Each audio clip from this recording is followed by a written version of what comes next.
એ time જોઈને કીધું ને એટલે રાહ જોતા. હા, ટાઈમ જોઈને આવશે હમણાં. ટાઈમ જોઈને 7 ને 9.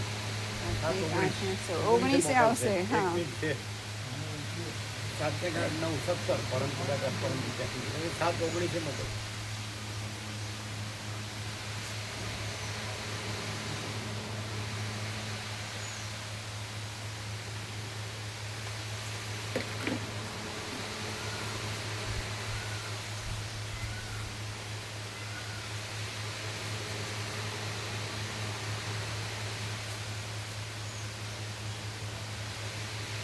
એ પોતે ક્લીન કરતા હોય. આવ્યું 19 અમારામાં થઈ ગયું.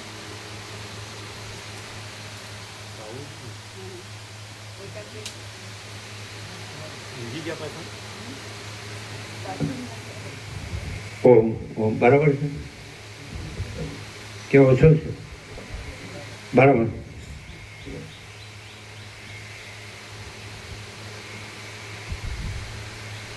પરમ ચિદાકાશ, પરમ જ્યોતિ,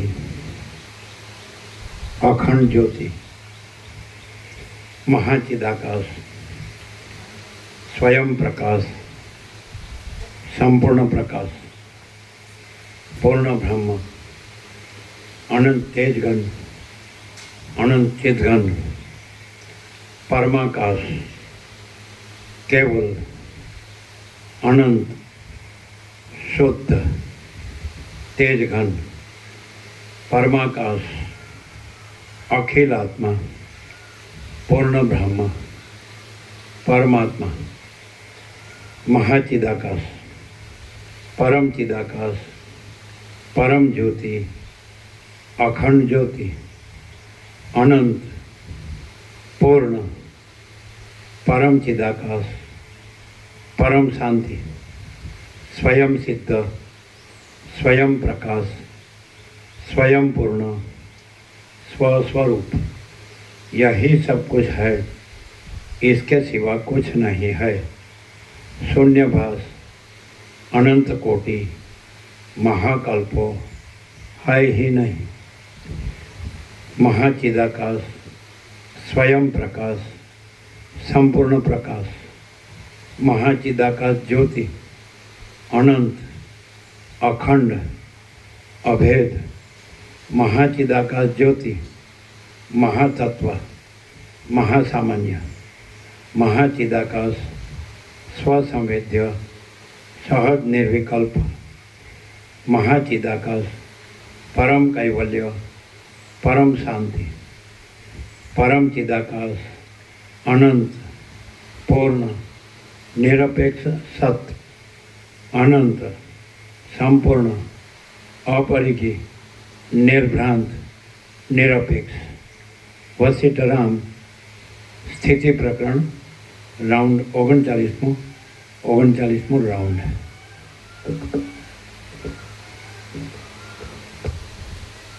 આવ્યું કે નહીં? આવ્યું कैसा है? हिंदी गुजराती समझ में आती है? क्लियर है अक्षर?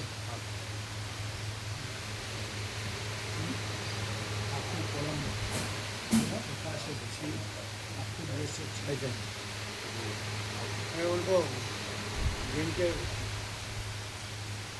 તમને આપ્યા નવા સુધરેલા બાકી છે ને કાલે આવ્યા નથી એ નહીં બાકી છે નહીં બાકી એમને 53 આપો અને ઓર્ડર પ્રમાણે 100 આપો 100 એ એમના પાસે બુઝુર્ગોને આમ નહીં બાકી જયરામ પ્રભુ ઘણું ઘણું જયરામ પ્રભુને 70 આપો અમને 53 આપો વર્ષા પ્રભુને એટલે ઝીંડવાને બધું એમને 100 આપો એટલે એમના બુઝુર્ગો થઈ ગયું અને શું કહેવાય કરે અવસ્થાવાળા સિનિયર 100 ચાલશે ને 100 આપણે ગયા ત્યારે 90 હાજર હતા ને 90 100 તો થઈ એ તો બીજા લેવાય જોઈએ તો ઘણા. હેરામ પ્રમાણે સત્તર આપો.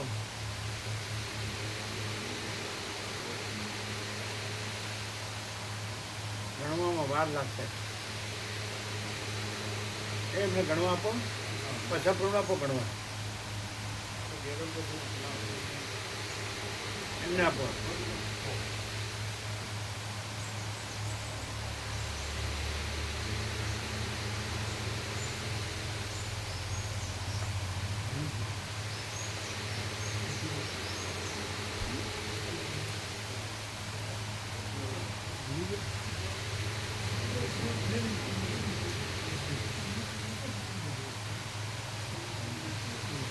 એ કેટલા છે?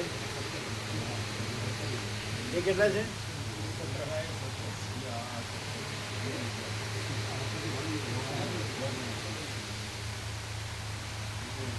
ચલો શ્રવણ.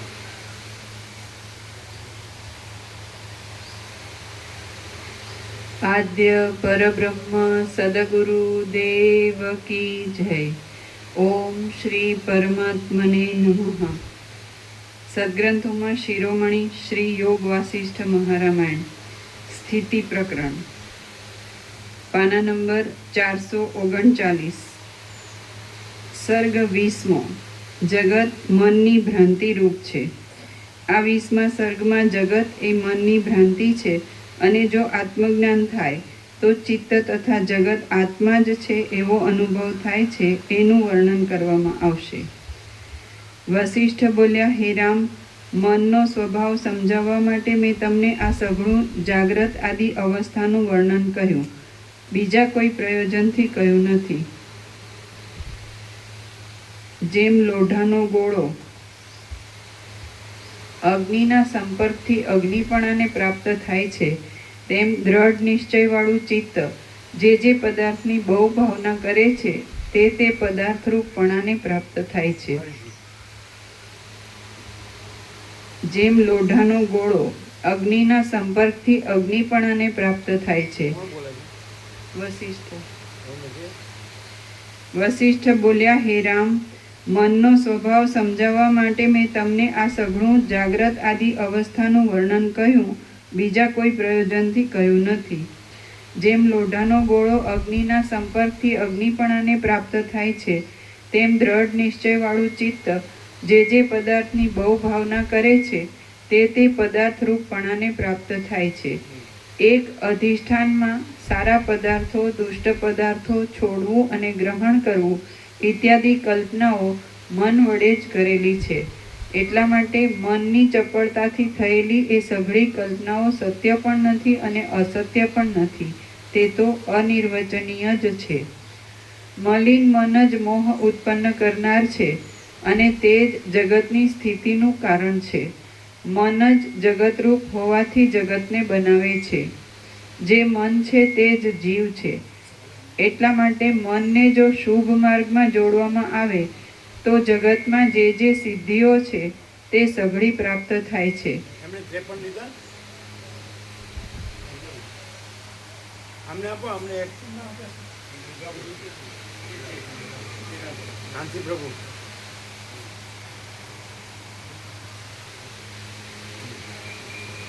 મન જ જગતરૂપ હોવાથી જગતને બનાવે છે. જે મન છે તે જ જીવ છે. એટલા માટે મનને જો શુભ માર્ગમાં જોડવામાં આવે તો જગતમાં જે સિદ્ધિઓ છે તે સઘળી પ્રાપ્ત થાય છે. કારણ કે સઘળી સિદ્ધિ મનનો જય કરવાથી જ મળે છે. જો સ્થૂળ દેહ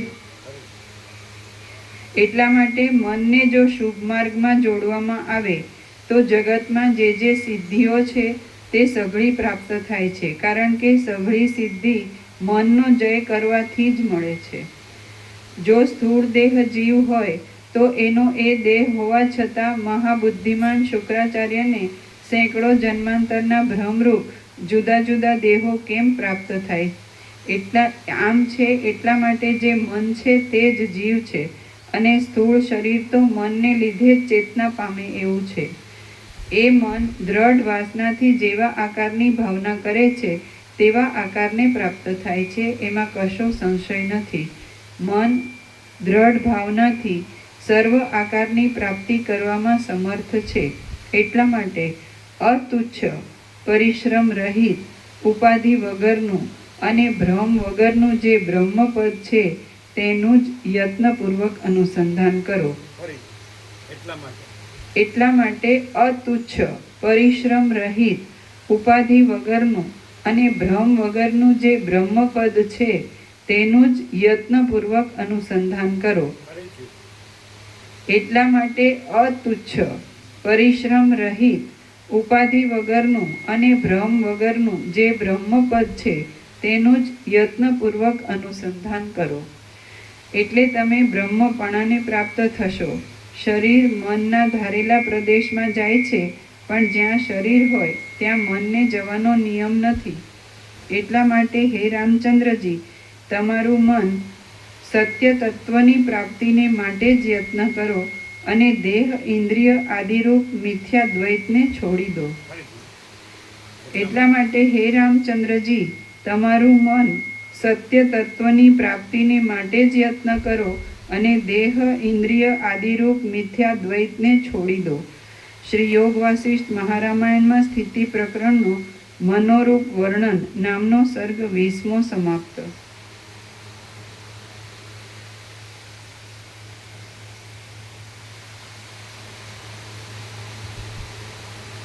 સર્ગ 21મો, મનનો નિર્ણય. આ 21મા સર્ગમાં શુદ્ધ બ્રહ્મમાં બીજો કોઈ કલ્પના કરનાર નહીં હોવાથી મનની કલ્પના થવી ઘટતી નથી એ પ્રશ્નનો નિર્ણય આગળ ઉપર રાખીને મનના નિર્ણય વિશે કહેવામાં આવશે. રામ બોલ્યા, હે સર્વ ધર્મને જાણનારા ભગવાન, સમુદ્રમાં ઉઠતા તરંગોની જેમ મારા મનમાં એક મોટો સંશય ઘોળાયા કરે છે. બ્રહ્મ દેશ, કાળ તથા વસ્તુના પરિચ્છેદથી રહિત છે, વ્યાપક છે, નિત્ય છે અને નિષ્કલંક છે. તેમાં આ મન નામની મલિન વાસના ક્યાંથી આવી અને તે કેમ સંભવે? બ્રહ્મમાં કોઈ બીજો પદાર્થ છે નહીં, હતો નહીં અને થશે પણ નહીં. તેમાં આ મનરૂપ કલંક ક્યાંથી અને કેવા પ્રકારનું આવ્યું? વસિષ્ઠ બોલ્યા, હે રામ, તમે બહુ સારું પૂછ્યું. જેમ નંદનવનના પુષ્પોની મંજરી ઉત્તમ મકરંદવાળી હોય છે, તેમ તમારી બુદ્ધિ અનુભવના ઉત્તમ ચમત્કારવાળી થઈ છે. તમારી બુદ્ધિ મોક્ષના વિષયમાં ઠીક ચોંટી છે. તમારી બુદ્ધિ આગલા પાછલા સંબંધોનો વિચાર કરવામાં તત્પર થઈ છે. આથી જે ઉત્તમ પદ સદાશિવ આદિ મહાત્માઓને મળ્યું છે તે તમને આ બુદ્ધિના પ્રભાવથી પ્રાપ્ત થશે. પરંતુ હે રામ, આ પ્રશ્ન પૂછવાનો હમણાં તમારો સમય નથી.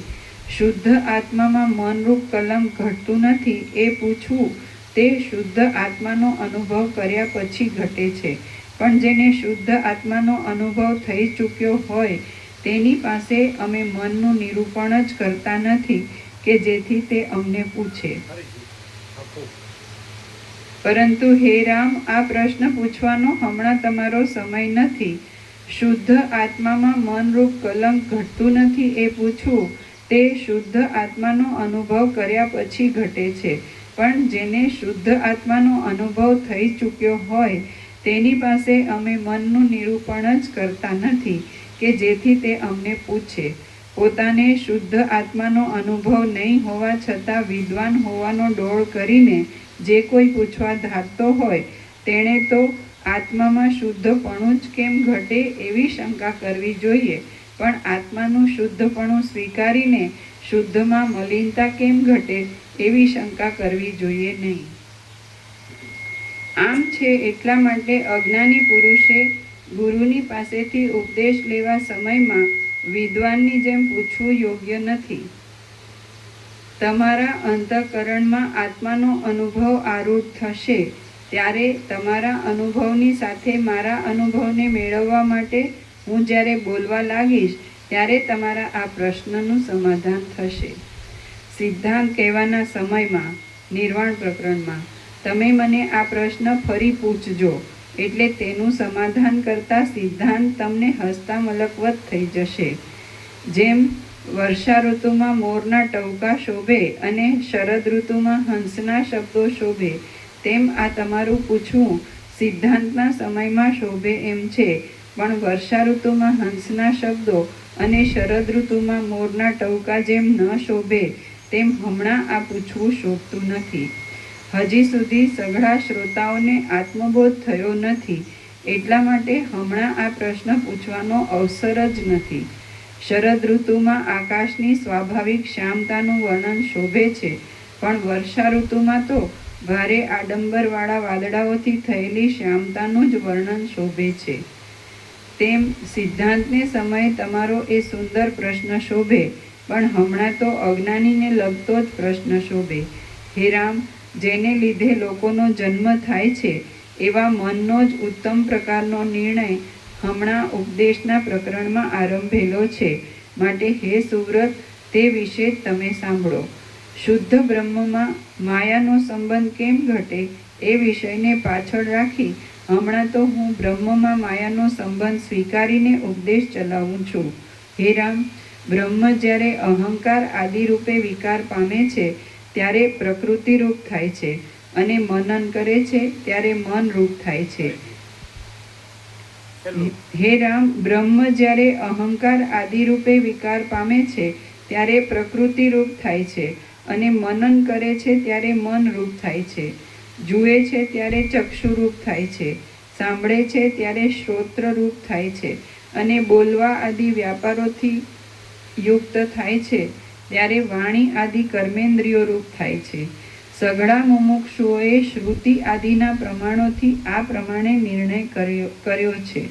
વિચિત્ર પ્રકારના પોતપોતાના શાસ્ત્રો વિચારીને વિવાદ કરતા મતવાદીઓ મતભેદોને લીધે એ બ્રહ્મમાં જ પોતપોતાને ગમતા નામ રૂપો ઠરાવી લે છે. મનન સંબંધી ચંચળતાવાળું મન જે વાસનાનું ગ્રહણ કરે છે તે વાસનાને અનુસરતા રૂપોને પ્રાપ્ત થાય છે. જેમ પવન જે ફૂલમાં રહે છે તે ફૂલની ગંધને ગ્રહણ કરે છે, તેમ મન જે વાસનામાં રહે તે વાસનાના આકારને ગ્રહણ કરે છે. પોતાની વાસનાથી કલ્પેલા વિષયનો જ યુક્તિઓથી નિર્ણય કરીને તે આ વિષય તો મારો પોતાનો જ એમ અભિમાન ધરે છે. તે અભિમાનને તૃપ્ત કરવા માટે પોતે સ્વીકારેલા તે વિષયની જ તે માથાકૂટ કર્યા કરે છે. મનનો એવો સ્વભાવ છે. મને જે નિશ્ચય પકડ્યો હોય તેમાં જ તેને સ્વાદ આવે છે, અને તે સ્વાદ આરૂઢ થતાં શરીર તથા જ્ઞાનેન્દ્રિયો પણ તન્મય થઈ જાય છે. હે રામ, મન વાસનામાં આરૂઢ થાય કે તુરત તેની પાછળ તેને અધીન રહેનારો દેહ પણ તે વાસનાને અનુસરતો જ પ્રાપ્ત થાય છે. ગંધવાળા પદાર્થની અંદર પેઠેલો પવન જેમ ગંધમય થઈ જાય છે, તેમ વાસનાને અધીન રહેનારો દેહ વાસનામય જ થઈ જાય છે. વાસનાને અનુસરીને પ્રાપ્ત થયેલા દેહમાં જ્ઞાનેન્દ્રિયો પ્રકટ થાય છે, અને પોતપોતાના વિષયો ઉપર દોડતા તે વિષયોની પ્રાપ્તિને અનુકૂળ ક્રિયાઓ કરવા માટે કર્મેન્દ્રિયોનો સમૂહ પણ પોતાની મેળે જ પ્રકટ થાય છે. જેમ પવન ચપળતા પામતા પૃથ્વીની રજ પણ ચપળ થાય છે, તેમ જ્ઞાનેન્દ્રિયો વિષય લંપટ થતાં કર્મેન્દ્રિયો પણ પોતપોતાની ક્રિયાઓમાં લંપટ થાય છે. ક્ષોભ પામેલી કર્મેન્દ્રિયો પોતપોતાની ક્રિયાશક્તિને પ્રકટ કરતા વાયુમાં રજના સમૂહની જેમ ઘણા કર્મો ઉત્પન્ન થાય છે. આ પ્રમાણે મનનું બીજ કર્મ છે અને કર્મનું બીજ મન છે. જેમ પુષ્પની અને પુષ્પના ગંધની સત્તા એક જ છે, તેમ મનની અને કર્મની સત્તા એક જ છે. મન દ્રઢ અભ્યાસને લીધે જે ભાવનાનું ગ્રહણ કરે છે તે ભાવનાને અનુસરતી ઇન્દ્રિયોના ચલનરૂપ વિસ્તીર્ણ શાખાઓ તેમાંથી નીકળે છે. મન પોતે જે વાસનામાં લંપટ થયું હોય છે તે વાસનાને અનુસરતી ક્રિયાઓને અને તે વાસનાઓને અનુસરતા ફળોને અવશ્ય ઉત્પન્ન કરે છે. પછી તેવા જ સ્વાદનો અનુભવ કરીને તે તુરત બંધાઈ જાય છે. મન જે વિષયનું ગ્રહણ કરે છે તે વિષયને સાચો માની લે છે, અને તેમ થતાં પકડેલો વિષય જ કલ્યાણરૂપ છે એ સિવાય બીજું કલ્યાણ જ નથી એવો મનને નિશ્ચય થઈ જાય છે. પોતપોતાના નિશ્ચયો પ્રમાણે જુદા જુદા વલણો પામેલા લોકોના મન ધર્મ, અર્થ, કામ અને મોક્ષની પ્રાપ્તિ માટે પોતપોતાના વલણ પ્રમાણે સર્વદા જુદા જુદા યત્નો કરે છે. તમને હિન્દુ માનો છો ને, કારણ કે ઉપનિષદને, વેદો ને ઉપનિષદને, બ્રહ્મસૂત્ર ગીતા અને શાંકર ભાષાને બધું પ્રમાણ ગણો ને, ગુરુ અને આ બધું ધર્મ, કામ, મોક્ષ ને આ બધું નહીં, અને વર્ણાશ્રમ ધર્મ, બ્રાહ્મણ, ક્ષત્રિય, વૈશ્ય, શૂદ્ર અને બ્રહ્મચર્ય, ગાર્હસ્થ્ય, બ્રહ્મચારી, ગ્રહસ્થ, વાનપ્રસ્થ, સંન્યાસ, આશ્રમાતીત, અવધૂત, પરમહંસ, આ બધું. એટલે તમને હિન્દુ ગણો છો.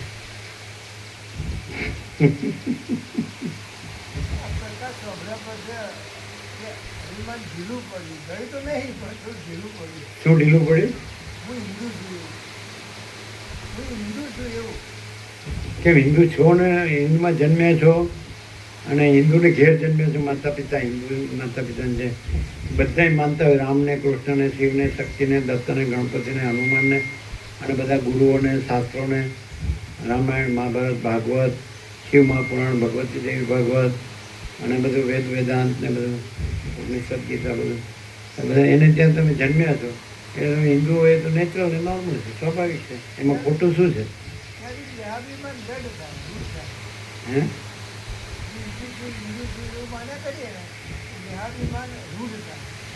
પછી હિન્દુમાં જન્મ્યા છો ને, હિન્દુ માતા પિતાને ઘેર જન્મ્યા છો, ક્યાં મુસલમાન માતા પિતાને ઘેર જન્મ્યા કે ક્રિશ્ચિયન માતા પિતાને ઘેર ક્યાં જન્મ્યા છો તમે? અથવા તમે જૈન માતા પિતાને ત્યાં ક્યાં જન્મ્યા છો? અથવા તમે શીખ માતા પિતાને ક્યાં જન્મ્યા? શીખ માતા પિતાને જન્મ્યો હોય ગુરુ નાનક સાહેબને માનતો હોય, 56 ગુરુઓને માનતો હોય, ગ્રંથ સાહિબને માનતો હોય. તમે ક્યાં બૌદ્ધ માતા પિતાને જન્મ્યા છો? તો બૌદ્ધ માતા પિતાને જન્મ્યા હોય તો એ બુદ્ધ ભગવાનને માનતો હોય, નિર્વાણને માનતો હોય, ત્રિપિટકને માનતો હોય.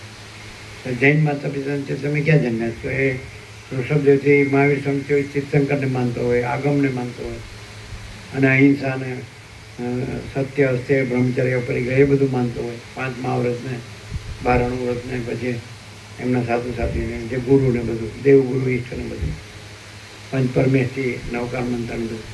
અને તમે શીખને ત્યાં જન્મ્યા તો નાનક સાહેબને માનો, ગ્રંથ સાહેબને માનો. તો તમે તો હિન્દુને ત્યાં જન્મ્યા એટલે નેચરલ છે ને, ગણપતિ, હનુમાનજી હોય જ.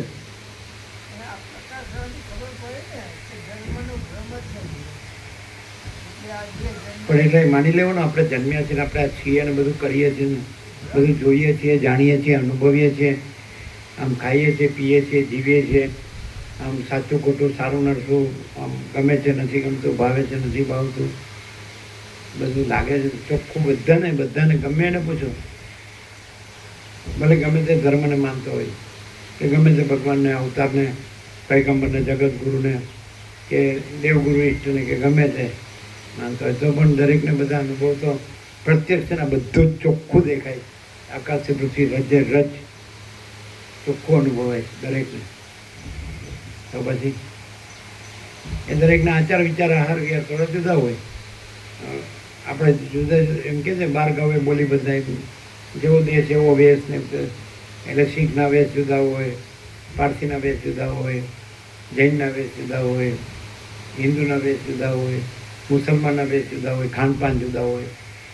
કોઈ નોનવેજ, કોઈ વેજ, વેજીટેરિયન, કોઈ નોનવેજ. એટલે એ બધું હોય, આચાર વિચાર, આહાર વિહાર દરેકના ધર્મને લીધે વાર તહેવાર, પર્વ ને બધું એની ઉજવણી, એની માન્યતા બધી જુદી જુદી હોય. એવું પોસિબલ છે. તો તમે હિન્દુ છો એ નેચરલ છે, નોર્મલ છે. તમને કોઈ દી ઊંઘમાં ન થાય સ્વપ્નમાં કે હું મુસલમાન છું, કે હું ખ્રિસ્તી છું, કે હું પારસી છું, કે હું જૈન છું, કે હું શીખ છું, કે હું બૌદ્ધ છું, એવું ના થાય. તો શું વાંધો? શું મનને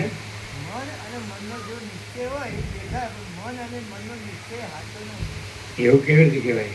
બધાને લાગે છે કે હું આ સાચો છું અને હું બધું જાણું છું, બધું અનુભવ છું, અને બધાને પૂછો તો બધા પણ હું આ છું અને આ બધું મારું છે, આ મારું આ જગત છે ને એમાં મારું ઘર છે, કે મારું ફેમિલી છે, કે અમારા કુળ કુટુંબ, જ્ઞાતિ, સમાજ, દેશ દુનિયા છે, અમારો સંસાર વ્યવહાર છે, અને અમારા ઘર વાકડો છે, અમારી જીવન જરૂરિયાતની વસ્તુઓ છે, અમારા સુખ છે, બધું. તો દરેકને હોય, દરેકની લાગણી કે ભાવના, ઇમોશન કે ફિલિંગ કે એક્સપિરિયન્સ કે થોટ્સ એ બધું હોય જ, નેચરલ, નોર્મલ. બધાને સરખું છે, સમાન. આ આકાશ છે એ બધાને સમાન અનુભવ હોય. આ સૂર્ય છે એ પણ બધાને સમાન અનુભવ હોય. આ મહાસાગર છે એ પણ બધાને સમાન અનુભવ હોય. આ પૃથ્વી છે એ પણ બધાને સમાન અનુભવ હોય. સમાન અનુભવ. આ અન્ન જળ છે, આ દિવસ રાત છે, આ ઠંડ ગરમી વરસાદ છે, અગ્નિ છે, વાયુ છે, તે બધાને સમાન અનુભવ. આ વનસ્પતિ ઔષધિ અન્ન છે, આ પશુ પક્ષી કીટ પતંગ જીવજંતુ છે, અખિલ સચરાચર છે, જળ ચેતન સાવર જંગમ ચરાચરણ છે, બધાને સમાન અનુભવ. કીડીથી લઈને કુંજર સુધી, કીડીથી કુંજર બધાને સરખો અનુભવ. આ ઘાસ છે કે આ લીલું, આ વન છે, આ રણ છે, આ બરફ છે, આ ઠંડા પ્રદેશો છે, આ તાપના ગરમ પ્રદેશો છે, એમ શીત કટિબંધ, ઉષ્ણ કટિબંધ, સમશીતોષ્ણ કટિબંધ, આ પૃથ્વી છે. પછી આકાશમાં આકાશગંગા છે, અને અનંત તારા છે, અને અનંત સૂર્યો છે, અનંત બ્રહ્માંડો છે, અનંત નામરૂપ છે, અનંત સોટી સ્થિતિ પ્રવૃત્તિ, બધાને સરખું. અનંત જીવો છે, અનંત જગતો છે, અનંત દ્રષ્ટિ સૃષ્ટિ છે, દ્રષ્ટા દ્રશ્ય છે, અનંત સાક્ષી સાક્ષી છે, બધું અનંત છે. અને બધાને બધો સરખો અનુભવ છે, સમાન, કોઈ ડિફરન્સ નથી. આ સ્ત્રી છે, આ પુરુષ છે, આ બાળક છે, યુવાન છે, વૃદ્ધ છે, આ જન્મ જીવન મૃત્યુ છે, આ સુખ દુઃખ છે, તો બધાને સરખો. આ હું છે, આ બીજા છે, મારું છે, બીજાનું છે. આ દરેકનું જે માનસ છે, મેન્ટાલિટી છે, અને એ પ્રમાણે એનું કર્મ છે, અને એ પ્રમાણે એને કર્મનો ભોગ છે જે કંઈ સુખ દુઃખ, તો એ બધાને સમાન અનુભવ છે. એમાં શું વાંધો છે? નેચરલ નોર્મલ છે, તકલીફ શું છે? એ તો વાસ્તવિકતા છે ને. સ્વપ્ન, જાગ્રતને સ્વપ્ન ન કહેવાય. સ્વપ્નને કોઈ સાચું માનતું નથી, જાગ્રતને બધા સાચું ગણે.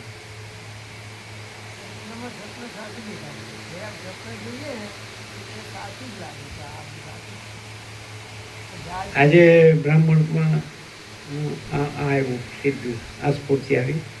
આખું પરમાકાશ જ છે, આખું દ્રશ્ય છે જ નહીં, અને સીધું જ રિંગટોન, પરમ ચિદાકાશ, પરમ જ્યોતિ, અખંડ જ્યોતિ.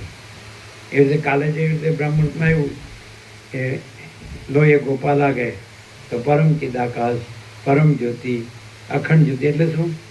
એ પેલું જે વાક્ય પૂરું કરવાનું હતું એ આ એમ કે तुम्हारा राज्याभिषेक होता हो और मैं हाजिर न हूँ, तो એ રાજ્યાભિષેક છે એ સીધે સીધું એક્સપ્રેસ થઈ ગયું કે પરમ ચિદાકાશ, પરમ જ્યોતિ, અખંડ જ્યોતિ, એવી રીતે. અને આમાં એમ કે આખું પરમાકાશ જ છે, આખું દ્રશ્ય છે જ નહીં, તો પરમ ચિદાકાશ, પરમ જ્યોતિ, અખંડ જ્યોતિ. એટલે એ કઈ રીતે પહેલાંમાં આપણે રીડિંગ કર્યું કે રાજ્યાભિષેક એટલે પરમ ચિદાકાશ, એમ કે तुम्हारा राज्याभिषेक होता हो और मैं हाजिर न हूँ, तो राज्याभिषेकમાં આપણે એને એમ રીડિંગ કર્યું ને, એમ ભાખવું, આપણે ભાખવું કહીએ કે પરમ બસ શું રાજ્યાભિષેક, અમારો રાજ્યાભિષેક, એમાં એની હાજરી ગોપાલની, તો શું તમે પરમ ચિદાકાશ, પરમ જ્યોતિ, અખંડ. એટલે આનો શું ભાખો તમે? એમ કે આખું પરમાકાશ જ છે, આખું દ્રશ્ય છે જ નહીં, ને પરમ ચિદાકાશ, પરમ જ્યોતિ, અખંડ જ્યોતિ, શું ભાખો? પેલું રાજ્યાભિષેક એટલે પરમ ચિદાકાશ, પરમ, અમારો રાજ્યાભિષેક ગોપાલની હાજરી, તો પછી આમાં શું ભાખો?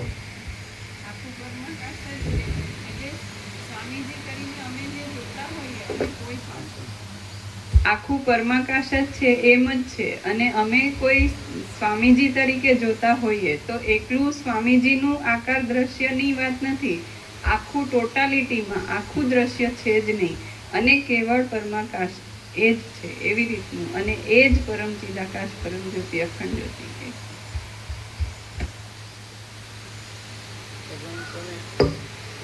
અમે તો આ છીએ જ નહીં, અને આખું પરમાકાશ જ છે, આખું દ્રશ્ય છે જ નહીં.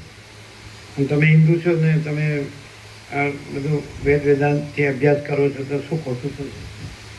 બ્રહ્મજ્ઞાન તો સાચું જ છે ને, આત્મજ્ઞાન, બ્રહ્મ વિદ્યા, આત્મવિદ્યા તો સાચી જ છે ને, બ્રહ્મ તો સત્ય જ છે ને.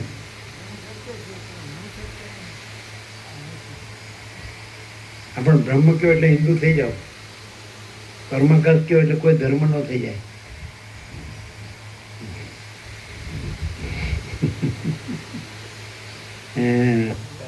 આકાશથી પણ પર એવું અંદર છે, આકાશથી પણ પર, પરમાકાશ અને ઘન, કારણ કે ખડકથી કાપી શકાય એવું એટલે એ જે કે એનું વિશેષણ નથી ને એનું વર્ણન નથી, એનું કોઈ વ્યાખ્યા નથી, સમજે જ ને, એનું કોઈ વર્ણન નિરૂપણ નથી. અને આખું પરમાકાશ જ છે, આખું દ્રશ્ય છે જ નહીં. તો પૂર્ણ વિરામ. 17 stars on both sides. અને બે ઊભી લાઈન શું બતાડે? આમ તો અમારા જે શાસ્ત્રો છે એમાં બે ઊભી લાઈન એટલે બીજ મંત્ર, સાર સાર. એવું લાગે લાગે છે? હા, એવું છે. એક્ઝેક્ટ. અચ્છા.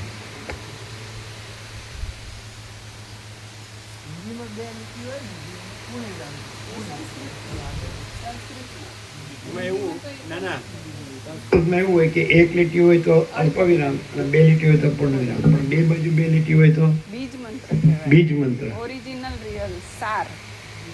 નિષ્કર્ષ, નિચોડ, એબ્સ્ટ્રેક્ટ.